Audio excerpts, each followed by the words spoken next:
Ever wonder what would happen if a piece of old technology suddenly turned against you? In tonight's tale, we'll uncover the chilling truth behind a haunted radio, where echoes from the past aren't the only thing lurking in the static. Before we dive in, make sure to like this video and subscribe if you dare, because once you enter the dark domain, there's no turning back.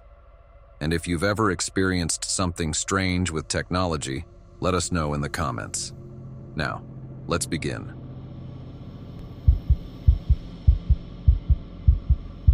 Echoes in the static. I never thought a simple piece of vintage technology would turn my life upside down. It all started when I moved into a quaint two-story house in a quiet town nestled between rolling hills and dense woods. The house was old but charming, with creaky wooden floors and a wraparound porch that begged for a rocking chair and a good book. I was looking for a fresh start after a messy breakup, and this seemed like the perfect place to find some peace. One afternoon, while unpacking boxes in the attic, I stumbled upon an old radio tucked away in a dusty corner.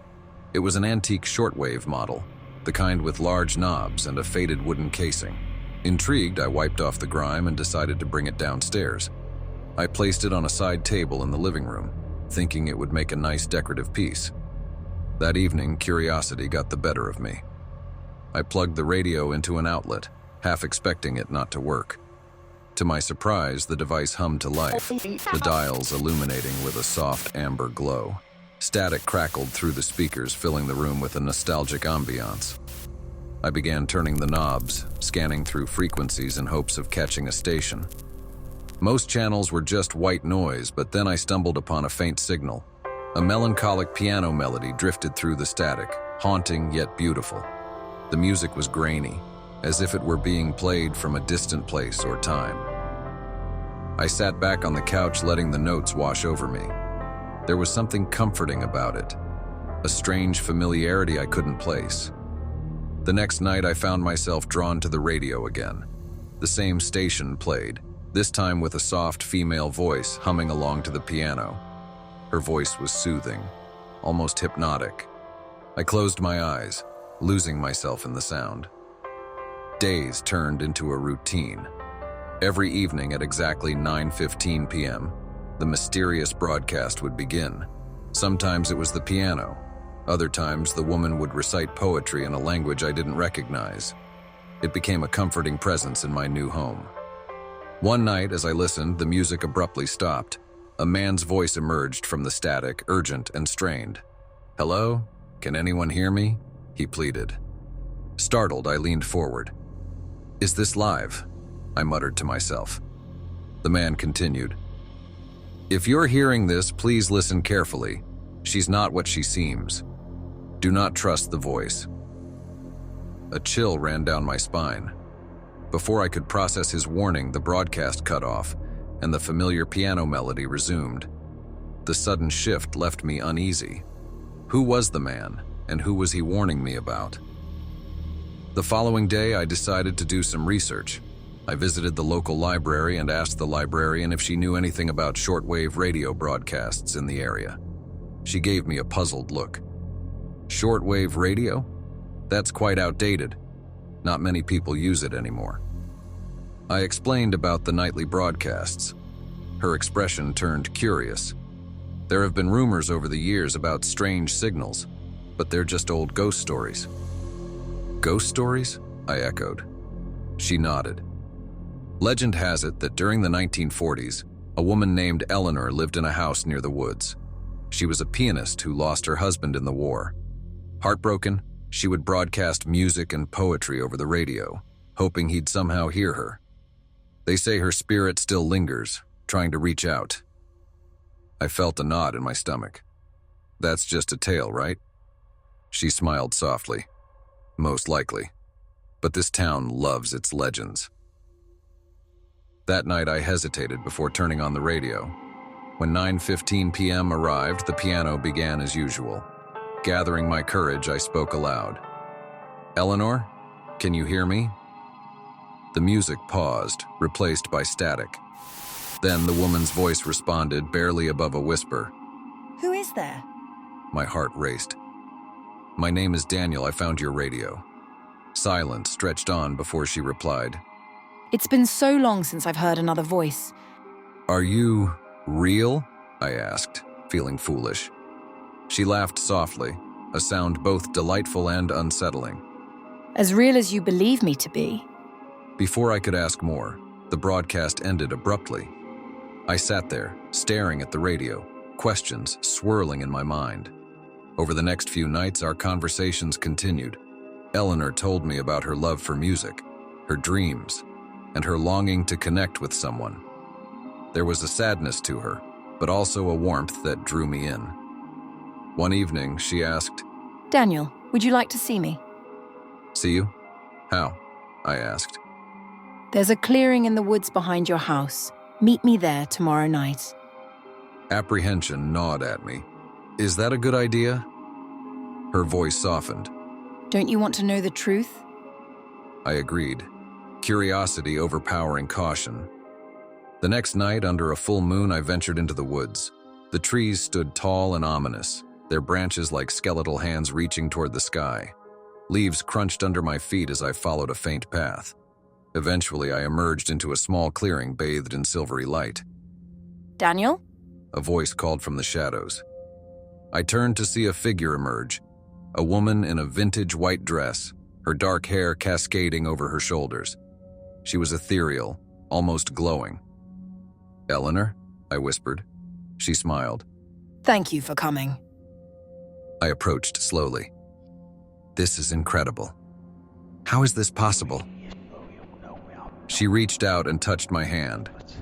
Her skin was cold, sending a shiver through me. Does it matter?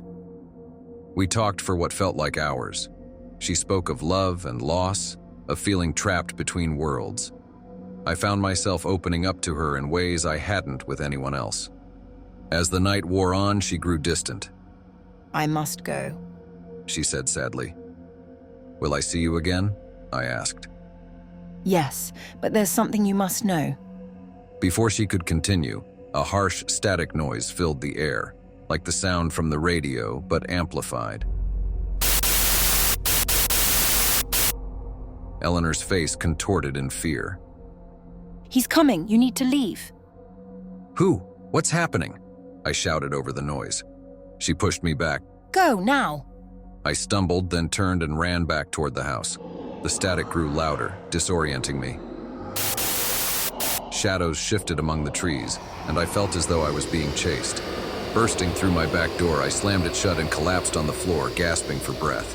The house was eerily silent. Gathering myself, I looked out the window toward the woods. Nothing but darkness. I didn't sleep that night. The next day, I tried to rationalize the experience. Maybe it was a vivid dream or a hallucination brought on by stress. But the cold touch of her hand lingered in my memory. That evening, I hesitated before turning on the radio. When I did, the static was intense, louder than ever before. Amidst the noise, the man's voice from before emerged. I warned you, he growled. You shouldn't have sought her out. Who are you? I demanded. She doesn't belong here, and now neither do you. The radio sparked violently, emitting a burst of energy that shattered the nearby lamp. I jumped back, fear gripping me. Suddenly, a whisper came through the static, Eleanor's voice. Daniel, you have to destroy the radio. What? Why? He's using it to break through. If he does, he'll take you. The man's laughter echoed ominously. It's too late. The lights in the house flickered and the temperature plummeted. Shadows twisted along the walls, forming unnatural shapes.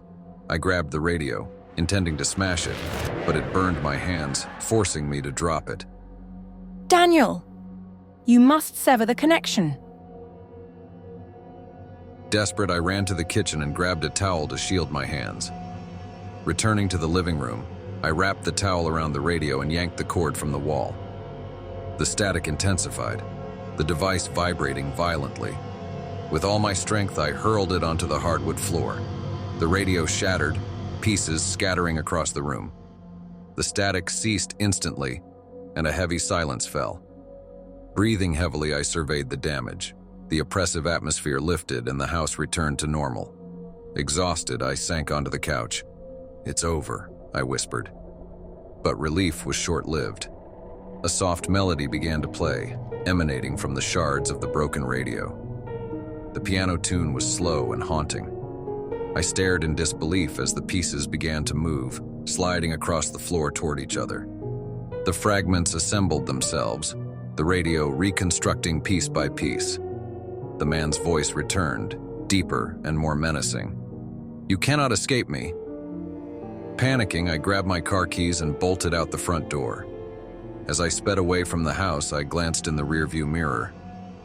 The silhouette of a tall figure stood in the doorway, watching me leave. I drove aimlessly until I reached a motel on the outskirts of town. Checking in, I tried to calm my nerves. I considered calling the police but hesitated. What would I tell them? That a haunted radio was terrorizing me? That night, sleep eluded me. Around 3 a.m., a knock sounded at the door. I froze. The knock came again, louder this time. "Who is it?" I called out. Silence. Cautiously, I approached the door and peered through the peephole. The hallway was empty. Suddenly, the TV in the room flickered on, displaying only static. The man's voice boomed from the speakers. "You can't run." I unplugged the TV, but it remained on. The static grew louder, the screen flashing erratically. The walls seemed to close in, the room distorting around me.